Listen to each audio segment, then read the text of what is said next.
The shrill cry of a baby cuts through the pressurized calm of a transatlantic flight. This is not just any flight. It is a cage 30,000 feet in the air. This is not just any baby. He is the son of Dante Salvatore, the most feared man in New York, a man whose grief is as cold and sharp as his bespoke suit. The baby wails a beacon of human misery. And sitting just rows away, a struggling single mum, Claire Jensen, recognizes the sound, not just as a mother, but as a woman running for her life. What happens next will forever bind these two strangers, not by choice, but by an act so desperate, so intimate, it will rewrite their futures.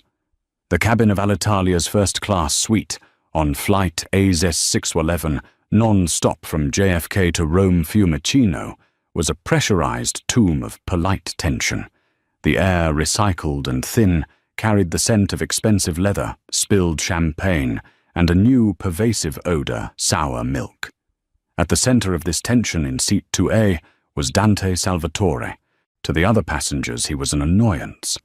A devastatingly handsome man in a custom-tailored Brioni suit who, for all his apparent wealth, could not control his own child. To the flight crew he was a problem, a VVIP whose polite cold requests for more formula, a different bottle, a bassinet, had been met with increasing futility. To the man himself, this was a special kind of hell. Dante Salvatore did not do helplessness. He was a man who controlled shipping ports, politicians, and the silent, brutal underworld of New York's 5 boroughs. He could end a man's life with a single quiet phone call, but he could not silence the screams of his own 6-month-old son. Leo Salvatore had been crying for 1 hour and 27 minutes. Signore, perhaps some warm water. The flight attendant, a nervous woman named Sarah, offered her smile stretched thin. Dante's glare could freeze fire. You offered that over New Jersey. He has rejected it. Find something else. His voice was a low growl, a rumble of controlled violence that made the attendant flinch. Beside him, his bodyguard Marco sat like a mountain of tailored Armani. Marco, who had taken 3 bullets for Dante, who could dismantle a man in seconds, was currently pale and sweating as he tried fruitlessly to rock the screaming infant. Leo was having none of it. His tiny face was purple, his lungs testing the very limits of human endurance. "Give him to me." Dante snapped, his patience gone. He took the baby. Leo's screams impossibly grew louder, more frantic. This was not a cry of annoyance. This was a cry of pure, primal need. Dante felt a jagged spike of grief mix with his rage. Leo's mother, Alessia, was gone. Killed 6 months ago, just after Leo's birth in a blast of fire and steel, meant for him. Alessia would have known what to do. She would have smiled and sung a soft tune in her Sicilian dialect, and the world would have been right. But Alessia was gone, and Dante was left holding the only piece of her that remained, and he was failing. The other passengers in the hushed cabin were trying and failing to be subtle. A senator from Massachusetts was pointedly reading The Economist, his brow furrowed in exaggerated concentration. A former Hollywood starlet, famous for a rehab stint, was whispering loudly to her companion about people who can't afford a private jet. "He must be in pain," the actress hissed loud enough for Dante to hear. "They should sedate him. Or the baby." Dante's head turned slowly, his eyes the color of cold steel locked onto hers. "Signorina," he said, his voice dropping to a whisper that carried farther than a shout. "If you do not close your mouth, I will have Marco close it for you. Permanently." The actress turned white. Silence, save for Leo's desperate wails, descended once more. Dante closed his eyes, pressing the bridge of his nose. He was taking his son to Sicily to be baptized in the same church as his grandfather. It was meant to be a pilgrimage, a way to connect the boy to roots his mother would have cherished. Instead, it was a disaster. Just behind, the silk curtain, separating first class from the mundane world of premium economy, Claire Jensen was trying to pretend she was asleep. It was impossible. She too was running from a life in Ohio, from an ex-husband named Richard, whose charm had curdled into a possessive, dangerous rage. She was running to a new life, a vague promise from a distant cousin in Rome, with her 3-year-old daughter Maya asleep on her lap. Maya, thankfully, was a champion sleeper. She was curled up, her breath smelling of apple juice, clutching a worn-out bunny. But the sound of the crying baby was jangling Claire's nerves. It was not just the noise. It was the quality of the cry. She had been a labor and delivery nurse before Richard had convinced her to quit. She knew every shade of a baby's cry. This was not colic. This was not a wet diaper. This was not ear pressure. This was the frantic, piercing cry of a baby who was starving. She had watched the flight attendants march back and forth. She had seen the expensive formula, the designer bottles. She had seen the father, a man who radiated danger like a high-voltage wire, pass the baby to his thuggish companion. They were doing everything wrong. They were bouncing him, patting him, offering him cold rubber. Claire shifted. Maya mumbled in her sleep. Claire's own body ached. Her breasts were heavy and sore, a painful reminder of her own body's rhythms. She was still nursing Maya, though she was trying to wean her. The physical discomfort was a familiar, unwelcome companion. The baby's cry hitched, turning into a desperate, gasping shriek. Claire's heart cracked. It was a physical reaction. Her milk let down a hot, tingling rush of useless nurture. She looked at her own sleeping daughter, safe and warm. Then she looked through the gap in the curtain. She saw the father's profile, his jaw tight, his knuckles white, as he gripped the armrest. He looked like a man about to break, or more accurately, a man about to break someone else. "It's none of your business, Claire," she told herself. "You have your own problems. You are running from a monster. Do not walk into the den of another one." But the baby cried. That terrible, hopeless, starving sound. Before she even knew what she was doing, before she could list the 1,000 reasons why it was a suicidally stupid idea, Claire Jensen unbuckled her seatbelt. She gently lifted Maya's sleeping head, slid out from under her, and tucked the airline blanket around her daughter's shoulders. She stood up, her cheap jeans and worn-out sneakers, a stark contrast to the plush surroundings she was about to enter. She took a deep breath, tasting the metallic fear on her own tongue. Then she pushed aside the curtain and stepped into first class. The effect was instantaneous. The crying baby, the tense father, the hulking bodyguard, the annoyed passengers, all of it froze. A nobody had breached the perimeter. Marco was on his feet in a microsecond. His hand was inside his jacket. His body was a wall of muscle. "Back to your seat. Now." "Please," Claire said, her voice shaking but clear.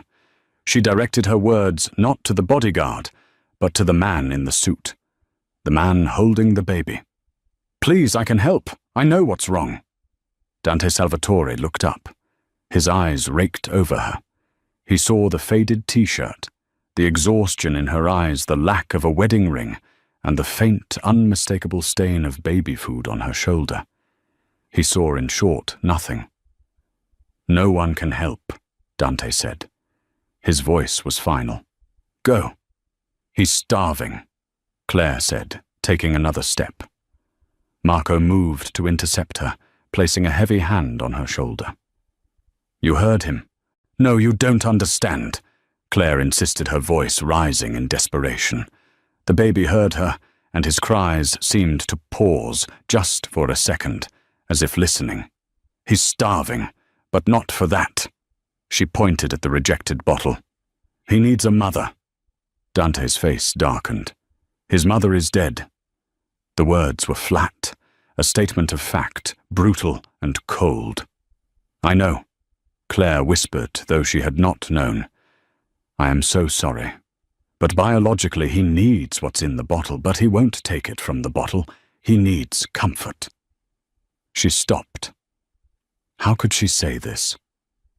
The world had stopped. The engine hum was the only sound now that the baby had paused, his little chest heaving with gasps. "What?" Dante's voice was sharp. Claire met his eyes. They were the coldest eyes she had ever seen. But behind the cold, she saw it the same desperation she felt. The desperation of a parent who would do anything to make the pain stop. She took a breath and made the unthinkable offer. "I'm a mother," she said, her voice dropping, as if sharing a secret. "My own child is just back there." She gestured over her shoulder. "I'm still nursing. My body, it's ready." The actress in 4D gasped. The senator's newspaper lowered. Claire locked her gaze on Dante. "He's starving. He won't take the bottle. But I think he'll take me. Please, let me feed your son." The silence that followed her words was more profound than the baby's screams had been. It was a vacuum sucking the air from the cabin. Dante Salvatore stared at Claire as if she had just sprouted a second head. His mind, which moved at the speed of a stock market ticker, tried to process the audacity. This woman, this peasant, had walked into his space, past his security, and offered him what? An intimacy so profound, so base, that it was reserved for wives and wet nurses from the 18th century. Marco was the first to react.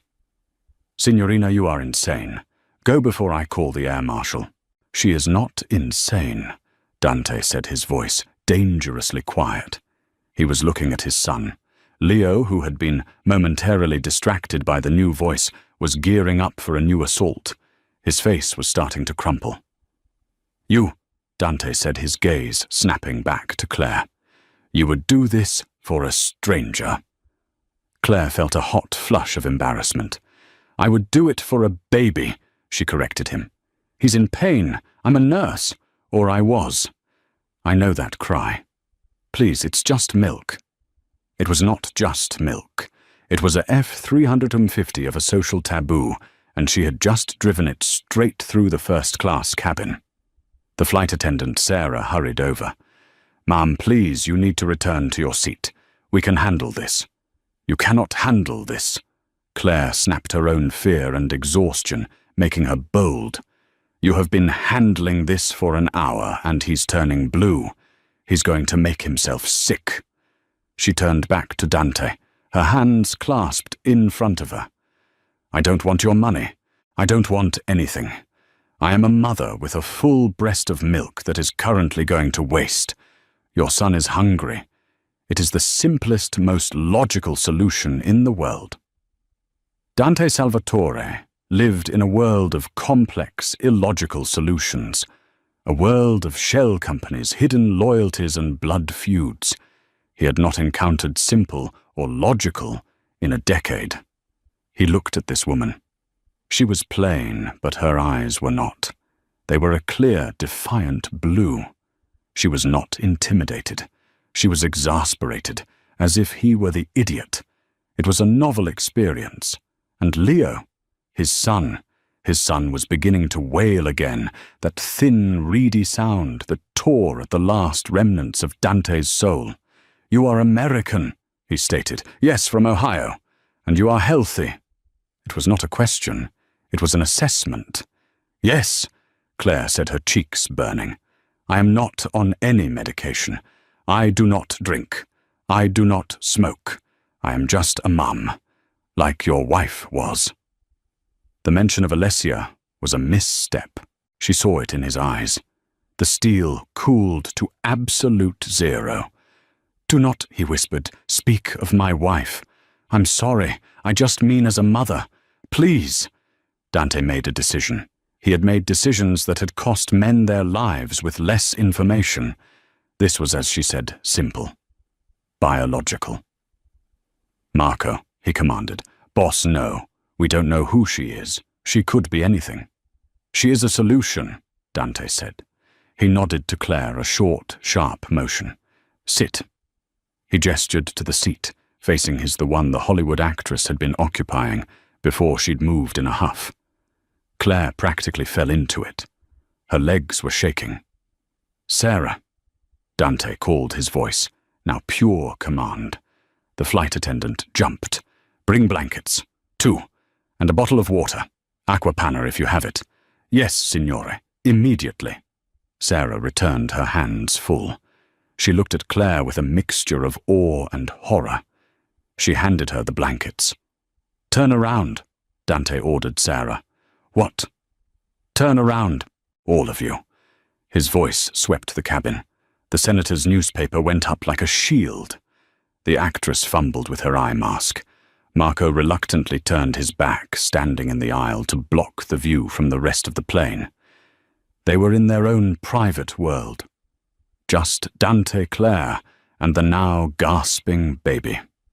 Give him to me, Claire said softly. Dante looked at his son, his expression unreadable.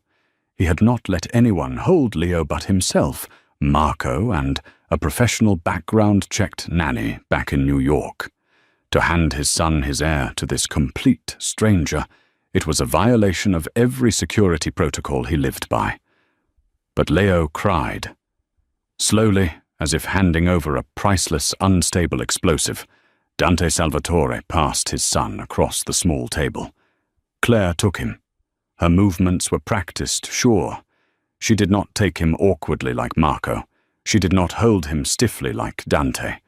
She settled him into the crook of her arm, her body a natural cradle. She draped one of the blankets over her shoulder. It's okay, Piccolino, she murmured. A word she'd picked up from an Italian cooking show. It's okay, I know. She did not look at Dante. This was not for him. She shielded herself with the blanket, unclipped her bra, and guided the baby.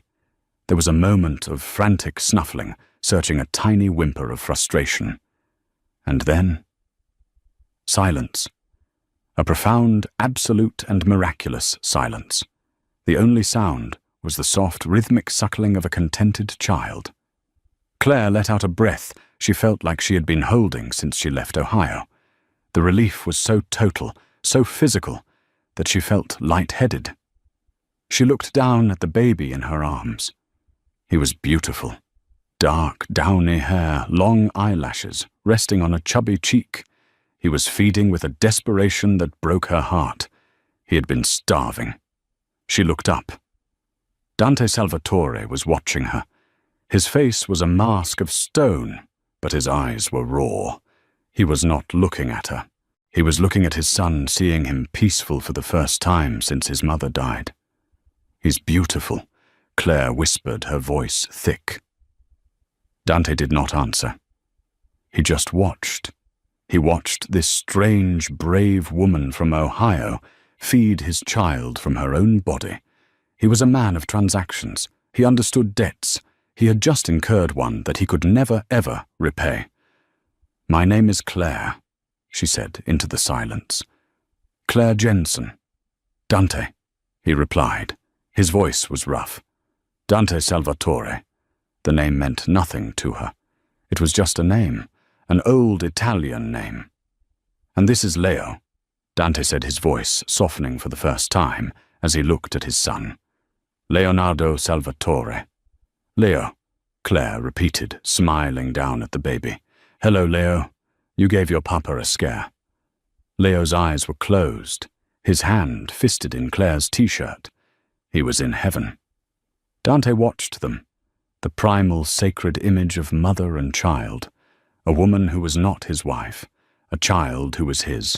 The intimacy of the act was staggering. It was more intimate than sex. It was life. You are a nurse, he stated. I was. I'm in transition. I'm moving to Rome, to start over. Running, he said. Claire's gaze snapped up, her blue eyes sharp. What? You are running? From what? That's none of your business. You are feeding my son, Dante said, his logic irrefutable.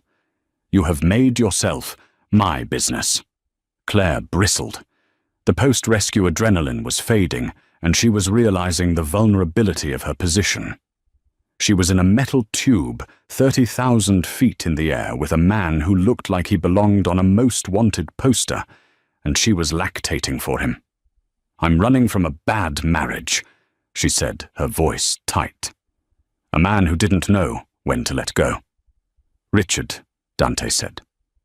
Claire froze. "How did you know his name?" "I did not," Dante said. A ghost of a smile touched his lips, so faint it was barely there. "But I do now. This Richard, he is in Ohio. I don't know where he is, and I don't want to. I'm here with my daughter, Maya. We're going to be safe in Rome." "Safe?" Dante repeated the word as if it were a foreign concept. "There is no safe in Rome, not for a woman alone with a child." "I have a cousin," Claire said defensively. "A cousin."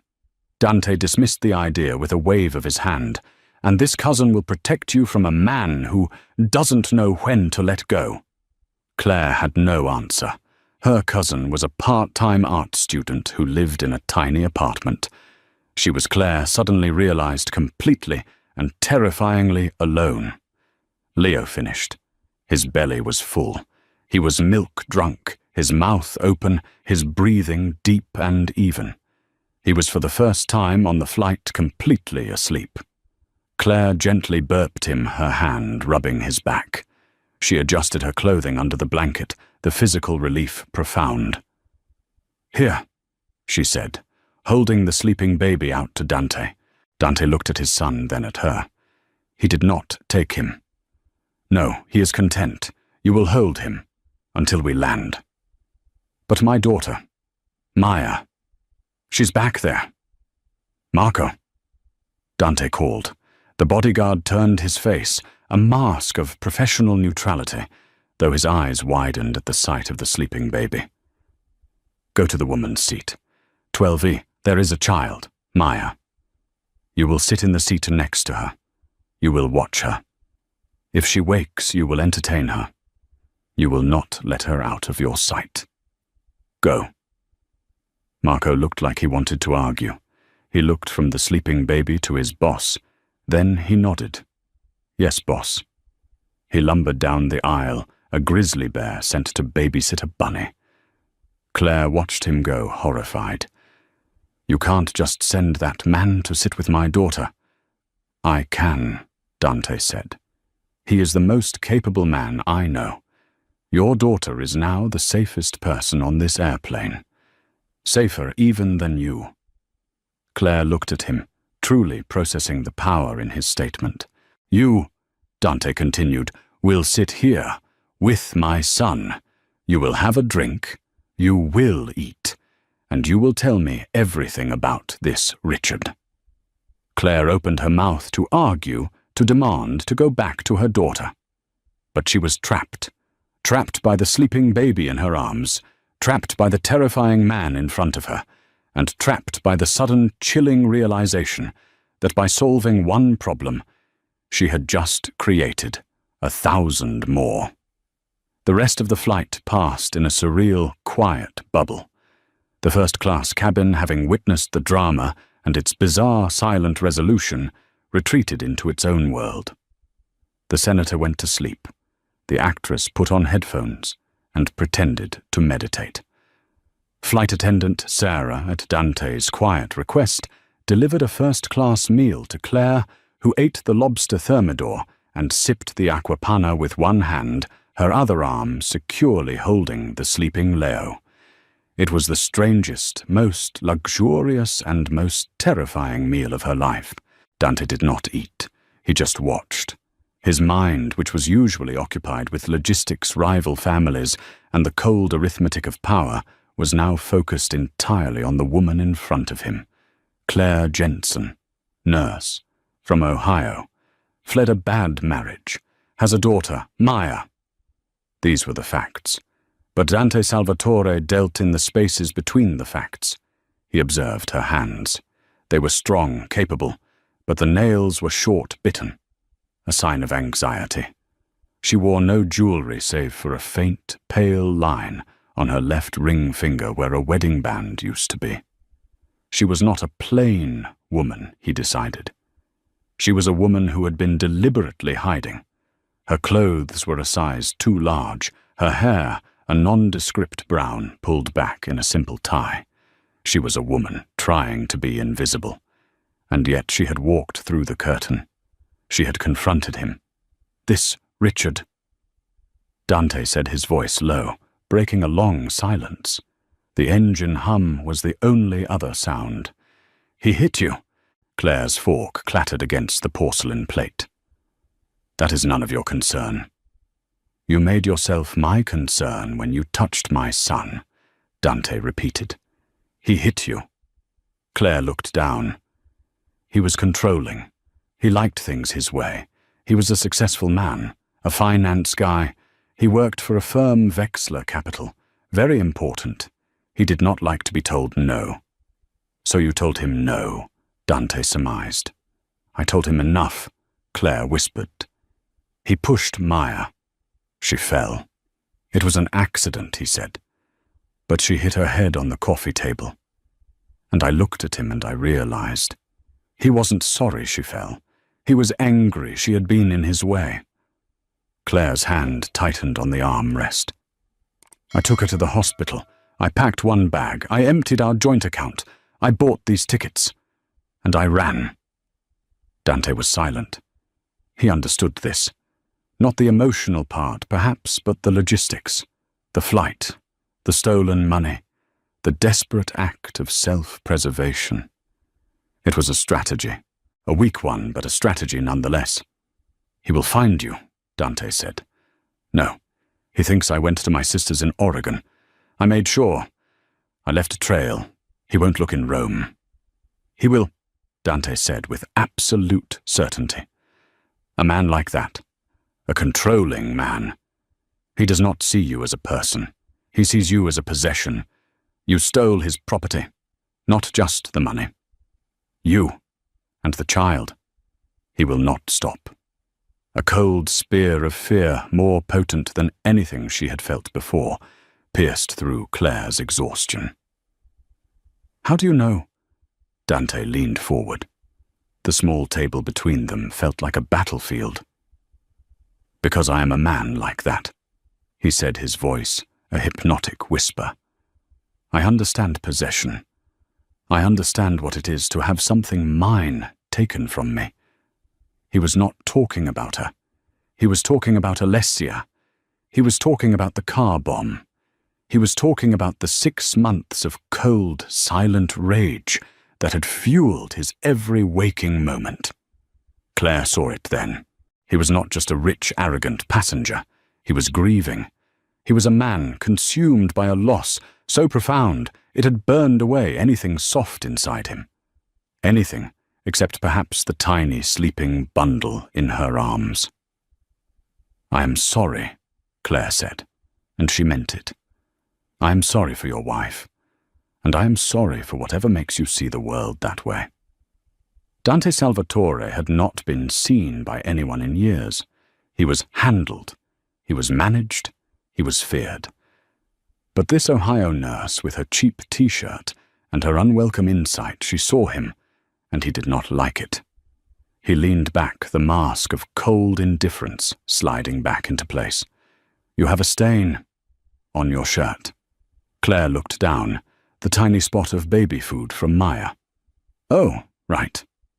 My wife, Dante said, looking out the window at the dark expanse of the Atlantic.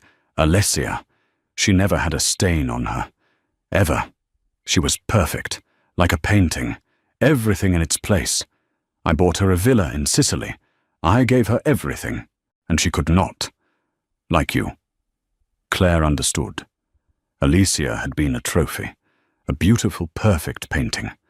But a painting cannot nurse a starving child. She must have loved him very much, Claire said softly, stroking Leo's head. She did, Dante said, and she is dead because of it. Because of me. It was a confession, a crack in the marble facade. He had said it to no one, not to his priest, not to his consigliere. But he said it to this woman. Why? Because she had saved his son. Because she held a piece of his soul in her arms. Because, in the pressurized cabin 30,000 feet above the world, the normal rules didn't apply. "We are all running from something, Mr. Salvatore," Claire said. "But you seem to be running straight into a fight." "It is not a fight," Dante said. "It is a war. And I am going to win." He was going to Rome, his wife's home city, to find the man who had ordered her death. A rival. A Russian pig named Viktor Orlov, who thought he could muscle in on the Salvatore shipping routes. Dante was not just going to Rome to baptize his son. He was going to Rome to burn his enemy to the ground. And he had just brought his only son, his only weakness, into the war zone. This, he realized, was why the baby's cries had undone him. It was not just the sound. It was the guilt, the crushing, suffocating guilt that he had made his son an orphan, and now he was parading him as a target. "When we land," Dante said, his voice all business now, "you will give me your information." "What?" "Your cousin's address, your phone number." "I don't think that's a good idea." "It is not a request," Dante said. "You have done me a service I cannot repay. But I will." "I don't want to be repaid," Claire said. "I just want to be left alone. I want to take my daughter and disappear." "You cannot," Dante said. "Men like your Richard, men like me. We do not allow people to disappear. You are on my radar now, Claire Jensen. You and your daughter Maya." This was not a comfort. This was a threat. "You will give me your information," he repeated. "And in return, I will make one phone call, and your ex-husband Richard will be audited by the IRS. His firm, Wexler Capital, will be investigated for fraud. His assets will be frozen. He will be so busy trying to save his own skin, he will not have time to look for you. He will not have the money." Claire's mouth fell open. "You can't just do that." Dante looked at her, and his smile was the most terrifying thing she had ever seen. "I can," he said. "And I will. It is a small price to pay." "A price for what?" "For Leo," Dante said, nodding at his son. "You fed him. Now I will feed you.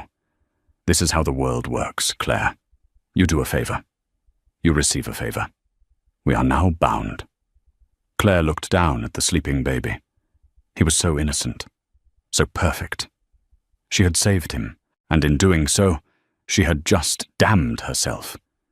She had escaped her cage in Ohio, only to fly directly into the arms of a man who owned a much, much larger one. The sun began to rise over the horizon, painting the sky in streaks of bloody orange and purple. The plane began its slow descent toward Rome. The bubble was about to burst. The chaos of landing at Rome's Fiumicino airport was a stark, cold splash of reality. The fasten seatbelt sign pinged, and the magic pressurized bubble of the first-class cabin dissolved. Leo mercifully slept through the entire landing, his little body heavy and warm in Claire's arms. As the plane taxied to the gate, Claire felt a growing sense of panic. She had to give him back. Dante was all business. He was on his phone before the wheels stopped speaking in rapid, hushed Italian. "Sì, la villa. Prepara la stanza del bambino. E trova tutto quello che sai su un uomo di nome Richard. Wexler Capital, Ohio." He snapped his phone shut just as the plane docked. Marco reappeared looking ruffled. "The girl?" Dante asked. "Asleep," Marco grunted. "She woke up once. I gave her some cookies. She called me Mr. Grumpy." A flicker of amusement in Dante's eyes. "Good. Get our bags. We are deplaning. Now." "Sir." Sarah, the flight attendant, hurried over, her face bright with professional gratitude. "Thank you so much, Signore Salvatore, for your patience. And you, Ma'am, you were a lifesaver." Claire just nodded, her throat too tight to speak. She will be deplaning with me, Dante informed Sarah. Oh, but her daughter, her seat, in premium economy.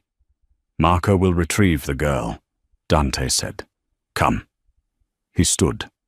Claire, clutching Leo, stood with him. The other first-class passengers filed out pointedly, not looking at the strange tableau. Dante waited.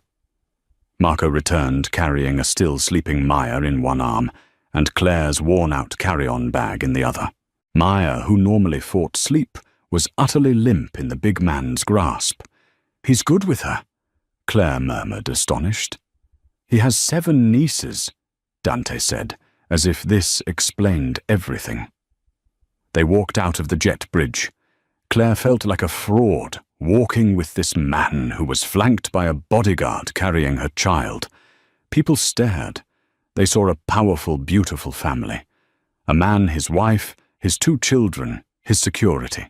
They did not see the truth, a Mafia boss, a hostage, a refugee, and a child. At the baggage claim, Dante's people materialized. 2 men in dark, identical suits. They did not speak. They simply took the luggage tags from Marco. Claire, Dante said. This was it. She handed him the sleeping baby. The transfer was quick. Leo, sensing the loss of her warmth and scent, began to stir his face, puckering. No, no, no, Dante murmured, his voice surprisingly soft. Shh, Leone mio. We are home. Claire felt a sharp, painful emptiness in her arms. Marco, Dante ordered. Give the woman her child. Marco gently passed Maya to Claire. Maya woke, blinked in the bright terminal light, and buried her face in Claire's neck. Mummy, where's Mr. Grumpy? He's right here, sweetie, Claire whispered, her heart hammering. Now, Dante said, turning to her. He was once again the cold man from the plane. The brief moment of vulnerability was gone. He pulled a pen, a thick gold Mont Blanc, from his jacket and took a cocktail napkin from his pocket. The address. Dante, please. Mr. Salvatore, I can't. I don't want your help. That favor you mentioned, I don't want it. I do not care what you want, he said, his voice flat. I am not a man who leaves a debt unpaid. It is untidy. He held the pen out to her. The address, or I will have my men find it, and they will be conspicuous. Your cousin will not appreciate it. Neither will her neighbors, or her landlord. It was a checkmate. He knew it. Defeated, Claire scribbled the address in Trastevere on the flimsy napkin. He took it, read it, and nodded. Good. My driver will take you. A black Maserati is waiting.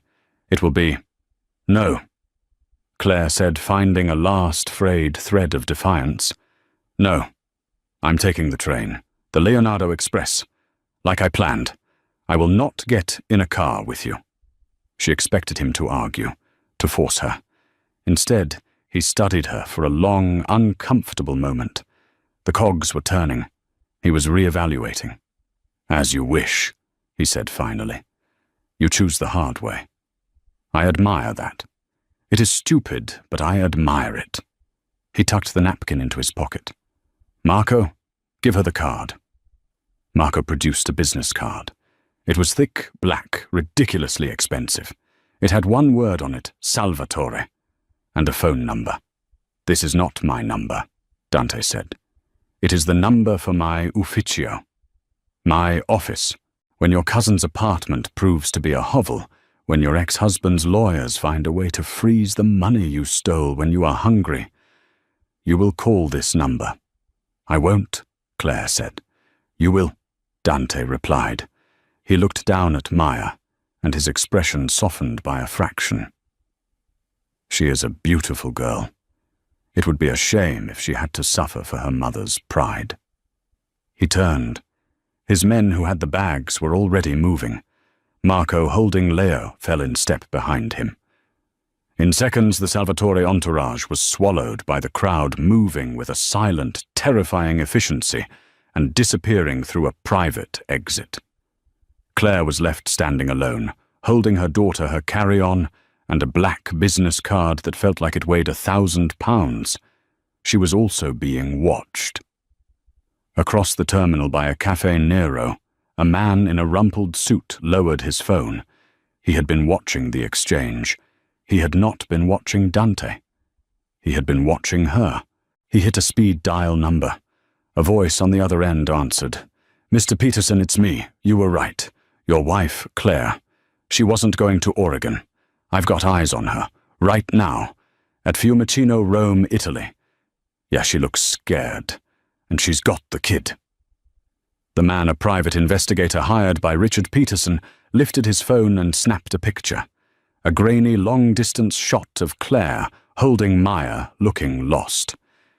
"Yeah," the PI said, sending the photo. "She's alone. Looks like she doesn't have a clue in the world. This will be an easy one, Mr. Peterson. I'll have her for you by the end of the week." Claire did not call the number. She took the Leonardo Express, a fast, clean train that rocketed her and a sleepy Maya from the airport to Rome's main station termini. From there, a taxi, a terrifying fast-talking driver, and 30 of her dwindling euros got them to the Trastevere address. The apartment was not just a hovel. It was a fifth-floor walk-up that smelled of garlic, damp stone, and cat urine. Her cousin Maria, a third-generation Italian-American on a find-herself journey, was sweet but useless. She had forgotten they were coming. "Oh my God, Claire, you're here!" She had shrieked, her bright pink hair, a stark contrast to the ancient peeling paint in the hallway. "I thought you were coming next week." The room Maria had for them was a mattress on the floor of a tiny alcove, separated from the kitchen by a beaded curtain. For 2 days, Claire and Maya lived on stale bread, cheap pasta, and the sound of Maria's band, practicing experimental jazz. It was not a new start. It was a new circle of hell. Claire tried to find work.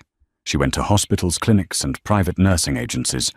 Her American qualifications were useless without a mountain of paperwork, translated documents, and a permesso di soggiorno, a permit to stay, which she did not have. Her money, the money she had stolen from Richard, was disappearing. On the 3rd day, she went to an ATM, and the screen flashed a brutal final message. Card declined. She called her bank in Ohio, a terrible, expensive international call from a payphone. "Yes, Mrs. Peterson," a bland voice informed her. "A hold has been placed on the account. It seems Mr. Peterson filed a report of suspected fraud. Yes, all assets are frozen pending an investigation." Dante Salvatore's words echoed in her ears. He will not have the money. But it was not Richard's money that was frozen. It was hers. Richard had struck first. Dante's favor had not materialized. Or perhaps this was the investigation Dante had started, and she was just collateral damage. She was ruined. She walked back to the apartment in a daze. Maria was out. Maya was asleep on the lumpy mattress, her face smudged with dirt. They had eaten the last of the pasta for lunch. There was no dinner. Claire sat on the cold tile floor. She was a refugee, a failure. She had dragged her daughter across the world to starve in a cold foreign apartment. She pulled her wallet from her bag. Her fingers fumbled past her useless bank cards, her expired nursing ID, and touched paper. Thick, black, Salvatore. She looked at the phone. She looked at Maya. It was not a choice. It was an inevitability. She dialed the number. A crisp female voice answered in Italian. "Ufficio Salvatore." "Hello." Claire's voice was a dry croak. "Hello. My name is Claire Jensen. I was on a flight with Mr. Salvatore. He told me to call." There was a pause. A keyboard clacked. "Ah, Signorina Jensen. Yes, we have been expecting your call." The relief in the voice was strange. "Please hold." Claire held for 10 seconds. "Claire." It was his voice. Dante. Not on a cell phone. On a landline, clear and strong, as if he were in the next room. He froze the account. Claire whispered, the humiliation burning her throat. Richard, he did it. I have no money. My daughter, she hasn't. We can't. Where are you? He asked. Not I told you so. Not I'm sorry. Just a simple logistical question. The apartment, in Trastevere. Stay there. Do not leave. A car is on its way. The line went dead. 20 minutes later, a black Maserati Quattroporte, the same model that had been offered at the airport, slid to a stop in the narrow cobblestone street. It was as out of place as a spaceship. The driver, not Marco, but a man, just as imposing, got out, walked to her building, and simply waited in the entryway. Claire, her heart a leaden weight, woke Maya. Get your coat, sweetie. We're going on a ride. A ride, Mummy with Mr. Grumpy. No, sweetie, someone new. She grabbed their one bag. She did not leave a note for Maria. The ride was silent. The driver did not speak. They left the charming, chaotic center of Rome and drove south onto the ancient Appian Way. The city fell away, replaced by rolling hills, ancient ruins, and sprawling gated estates. The car turned onto a long gravel drive lined with cypress trees, so tall they blocked out the sun. They passed through a set on iron gates that looked 1,000 years old, but were reinforced with modern steel and monitored by security cameras. The car stopped in front of a villa.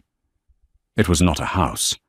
It was a palace, a sprawling terracotta-roofed building that looked like it had been standing since the time of the Caesars. It was surrounded by acres of manicured gardens, fountains, and olive groves. Dante Salvatore was standing on the front steps waiting.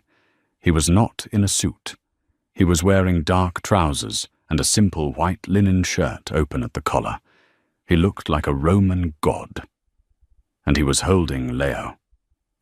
Claire got out of the car holding Maya's hand. Maya hid behind Claire's leg, intimidated by the sheer scale of the place. Welcome, Dante said. His voice was not cold, it was neutral. To the Villa Salvatore. It's a house, Claire stammered. It is my home, Dante said, and for now it is yours. I can't stay here. Where will you go? He countered. Back to the hovel, back to Ohio, where your husband is waiting to put you in jail for fraud. He had her. He knew he had her. Come, he said. Let me show you. He led them inside. The interior was not cold and modern. It was filled with priceless antiques, Renaissance paintings, and thick Persian rugs. It was opulent, but it was also dark. The windows were tall, but heavy velvet drapes blocked much of the light. A woman in a severe black dress, her grey hair pulled into a tight bun, was waiting in the foyer. This is Signora Bianchi, Dante said. She is Leo's Tata, his nanny. She will assist you. Signora Bianchi looked at Claire with open disdain. She saw a common American woman, an interloper. Dante, Claire said, stopping. What am I doing here? I am not your guest. No, he agreed. You are not, I told you. I have a debt. I am repaying it. By kidnapping me, by protecting you, he corrected her. Your husband has hired a private investigator, a man named Frank Russo. He photographed you at the airport. He has been following you. He was preparing to retrieve you and your daughter. Claire's blood ran cold. How do you know that? Because, Dante said, stepping closer, Mr. Russo is currently a guest of mine in a much smaller villa. He is explaining his mistakes. Claire felt sick. What did you do? I am solving your problem, Claire. The problem you are not capable of solving yourself. The man Richard will be handled. The investigation into your account will be stopped. The money will be returned. You will be safe. Safe, Claire repeated his word from the plane. In your cage, a gilded cage, Dante said, a small smile playing on his lips. "It is better than the alternative." He gestured to Signora Bianchi. "Show Miss Jensen and her daughter to the guest wing. Get them clothes, food, whatever they need." "And me?" Claire asked, her voice small. "What is my job? Am I the new nanny?" Dante looked at her. He looked at the hard, disapproving face of Signora Bianchi. He looked at Leo, who was starting to fuss in his arms, his little face searching. "Signora Bianchi is traditional," Dante said. "She does not believe in comfort. She believes in schedules. Leo does not appreciate her schedules. He has been crying since you left." He held the baby out to Claire. "Your job, Miss Jensen, is to do what you did on the plane. Your job is to be his mother, until I no longer require your services." Claire looked at the baby. Leo's eyes found hers. A tiny gummy smile spread across his face. He recognized her. She took him. He snuggled into her neck, content. Dante Salvatore watched the exchange. He had just handed this woman his son. He had just installed her in his home. He had just told her he was handling her ex-husband. He was a man who understood possession. "Yes," he said more to himself than to her. "You are the new nanny. You and your daughter will live here. You will be safe. You will want for nothing. And you will never be alone again." Claire Jensen, the struggling single mum from Ohio, looked around the cavernous, beautiful and terrifying marble foyer. She was holding the son of a Mafia boss. Her own daughter was clinging to her leg, and she realized the last terrible truth. He did not just mean she would be protected. He meant she would be watched. She was a prisoner. Life at the Villa Salvatore was a disorienting dream of luxury and paranoia. Claire and Maya lived in a gilded cage, wanting for nothing. Dante had solved her problems, the money was back, and the PI had vanished. Claire's role became clear when she won a battle of wills against the stern nanny, Signora Bianchi, over Leo's care.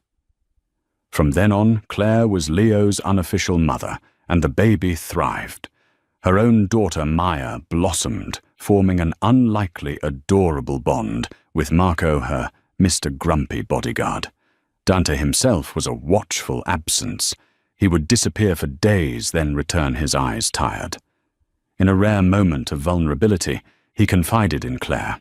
He spoke of his murdered wife Alessia and the man responsible, a brutal Russian rival named Viktor Orlov. "I am going to end him," Dante stated, his voice hollow. He was in Rome not just to grieve, but to wage a war. He was unaware that his enemy had just found a new weapon. Dante believed he had handled Claire's ex-husband, Richard. But Richard was a desperate, cornered rat. His finance firm had been laundering money for one man, Viktor Orlov. With nothing left to lose, Richard made a call. He told Orlov all about Dante Salvatore's new weakness, the American nanny, and her daughter, who he was protecting like family. The war came to their door during a statement garden party Dante hosted. While Dante showed off his strength, Claire, on display in a bespoke silk dress, felt a chill. She spotted a fake waiter watching Maya. "Marco!" She screamed, but it was too late. The man lunged, grabbing Maya and sprinting for a service van. The van smashed through the gates, leaving Claire screaming on the gravel, her daughter gone. Dante stood beside her, his face a mask of apocalyptic rage. Viktor Orlov had just made his move. The villa was shattered. Orlov called, demanding his weapons shipment, Dante's entire war in exchange for Maya. Dante roared, trapped between avenging his dead wife and saving Claire's child. He was ready to sacrifice Maya for his empire until he saw Claire's utter, broken defeat. Remembering the plane, he made the unthinkable choice. He agreed to the trade. "You are coming with me," he told Claire, secretly arming himself. At the port, Orloff held Maya. With him was Richard Clare's ex, the one who sold them out. Maya ran to Clare's arms. The trade was complete, but Dante's deal was a lie. He signaled a crane operator who obliterated Orloff and his car with a 50-ton magnet. Richard left Sniveling was spared at Clare's plea and banished. His enemy dead, Dante faced Clare. He admitted she had saved him, not just his son. "Let's go home, Clare," he said. It wasn't an order, it was an acknowledgement. A new, dangerous bond had been sealed in blood and steel, and that's the story. But is it the end, or just the beginning? Clare traded one cage for another, but in Dante's world, a gilded cage comes with a very different kind of power. She saved his son, and in doing so, she saved the man. But what happens when a mafia boss owes you his life? What happens when you become the one thing he is unwilling to lose? If you were on the edge of your seat, if you felt that tension, that what would you do? Moment, then do me a favor. Hit that like button. It tells the algorithm you have great taste. Share this video with someone who needs a story that will make their heart pound. And most importantly, subscribe to this channel. We are just getting started, and you do not want to miss the next chapter in this dark, dangerous world. Drop a comment below. What do you think Dante should have done at the port?